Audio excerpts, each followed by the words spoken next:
TV show is the reason that I have trust issues. And I'm not even joking.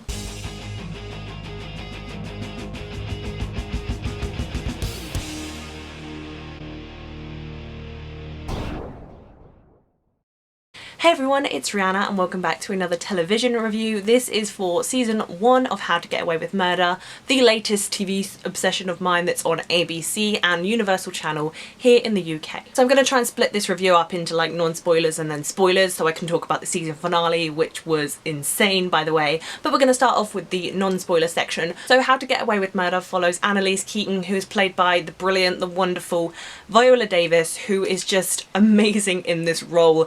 I haven't seen a female role like this on TV for a while and it's just so refreshing to see, and she just does such a great job with it. She plays this fantastic defense lawyer who's so good at her job and she wins every case, and she also teaches this law class called How to Get Away with Murder. She looks for 5 students in her class to intern at her law firm that show potential and talent, and she finds them in Wes, Laurel, Michaela, Asher and Connor. There's a massive cast and I'll leave all of them down below, but they are incredibly talented and this show has just got such a high acting score and they blow me out the water. The first episode really drags you into this show. It's just so gripping because they're trying to cover up a murder, and this involves Annalise and they get pulled into this murder case and it all involves all of them and it's very personal to them, so this can change their life forever. But they're trying to figure out how to cover up this murder. We don't know who's been murdered, we don't know why, we don't know who did it, but it just drags you in and it's very gripping, the first episode of this show. They tell it in a non-linear fashion throughout the show, like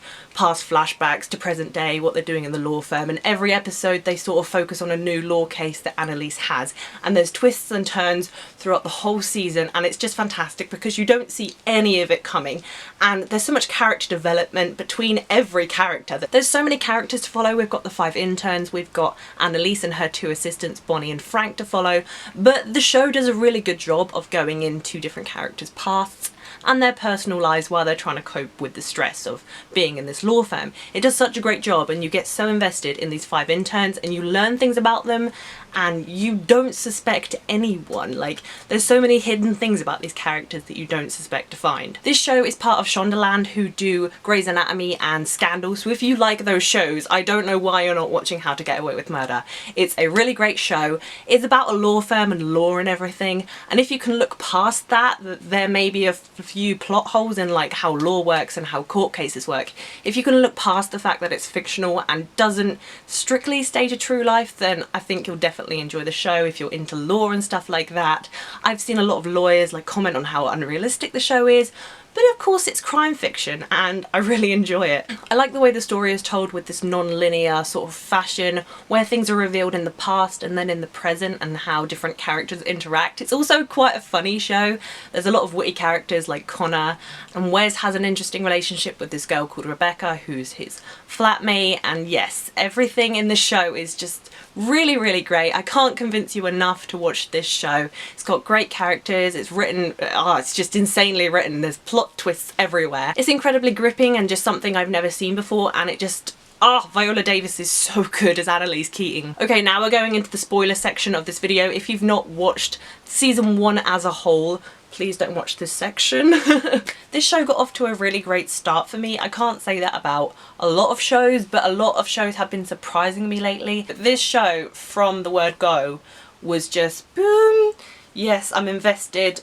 Take my money. I can't expect any less from Shonda Rhimes, the queen of plot twists. So as we know through the season, Annalise Keating's husband Sam has been like cheating on her with this student Lila, who is the original student that they investigate the murder of, and there's Griffin and Rebecca involved, and everything just gets so bunged together and everything's so related in this show, and I think it's really cleverly written the way they do that. It may be unrealistic how everything is so connected, but I think it's really clever.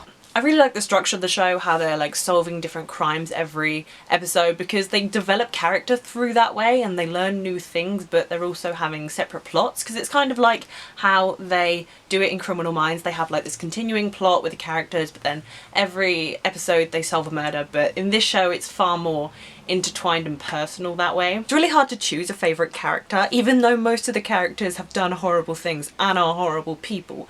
Connor's one of my favourite characters because he's just a sassy little mofo, and Annalise is just a great character. She's great to lead this. Viola Davis does such a good job leading this cast because there's so many of them and it's really hard to stand out, but she does it every single episode consistently. She's amazing. You don't find out till like halfway through the season who killed Sam, and then you don't find out till the very end who killed Lila. Was that last 5 minutes not insane? Even when you find out that the students killed Sam and what happened that night, you still want to keep watching because you still haven't found out who killed Lila, even though it's been about 20 different people this season. Even though we know so much about these characters, like Wes and Rebecca's relationship, Oliver and Connor, Laurel and Frank and then her new boyfriend, and then Michaela and her ex-fiance, we know so much about these characters, but you still can't trust any of them. I mean, Annalise was right earlier on in the season when she was like, don't trust the quiet ones, don't trust Wes or Laurel, because those are the two that I don't trust at all. These characters still have a lot to learn in the law firm, because in the 2-hour special season finale they were still sort of making up excuses and making up alibis rather than looking at the facts, and Connor just really needs to stop parking his car in the driveway because one of these days it's going to get them in trouble. During the season finale, how they kept going backwards and forwards like in timelines between what happened the night Lila died and the present, it felt really kind of dragged out because they were going in between relationships and what was going on with the individual characters, but the tension was built up so well that way. I was like, I need to get to the end, I need to know what happens. When we find out that Laurel had Michaela's engagement ring the whole time, that is the point I knew that her and Frank were perfect for each other, because Frank is ride or die. Like, when I found out he killed Lila at the end of the episode, I was like, what? I honestly thought Bonnie did it to protect Sam because, you know, they had that relationship going, but seriously, Frank is ride or die with Annalise and Sam. I don't know what the deal was, maybe we'll find out in season 2. I don't. And then at the end when everyone was like, oh my god, Rebecca's escaped, who let her escape? And Wes was like, oh, I didn't do it.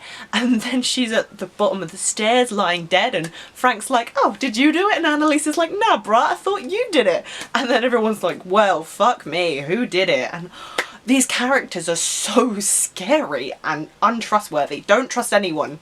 Asher, protect yourself. You are unknowing. It's still so strange how Asher doesn't know that they murdered Sam. This boy must be oblivious. That last 5 minutes messed up my mind. I honestly had so many theories about where this show was going and what the season finale was going to be like. I thought they'd killed Rebecca, or Rebecca was going to kill herself, and then Bonnie was going to murder him, and none of my theories were right, as usual. But this show just has a tendency of surprising me, and that's what I really look for in a show. I look forward to watching it every week, and I just wish it was like out on Netflix so I could speed watch it, because I would. I'm really thankful they tied most things up in this season finale. They did add a few sort of questions like, what are they going to do about Rebecca's body? Who's going to be blamed for the murder? Like, how is Nate going to get out of prison and out of this sentence? What was the reporter saying to Asher? Is Asher going to find out? All of those questions, but they did wrap up most of the questions from first season in the season finale, but they also left us hanging, which is great when shows do that because you're left wanting more, but you are satisfied with what you've seen. Overall, I love this series. I'm so invested in the characters and the plot and just all the twists and turns. I did not see Frank killing Lila. Oh my god, that last 5 minutes was insane. Let's give a round of applause to the cast of this show. It's insane and so good. So guys, tell me what you thought of the series of How to Get Away with Murder and the season finale of How to Get Away with Murder, which I both thought were insane. Epic wins from me all around. Great series, cannot wait for the next one. But tell me what you guys thought down below in the comments. If you like this video, please be sure to give it a thumbs up, and if you haven't already, please subscribe to my channel. I put on new TV reviews and movie reviews, hopefully very soon, every single week. As usual, my social media will be down below in the description, at RihannaToria on Twitter. Thank you guys so much for watching. I will see you very soon. Bye!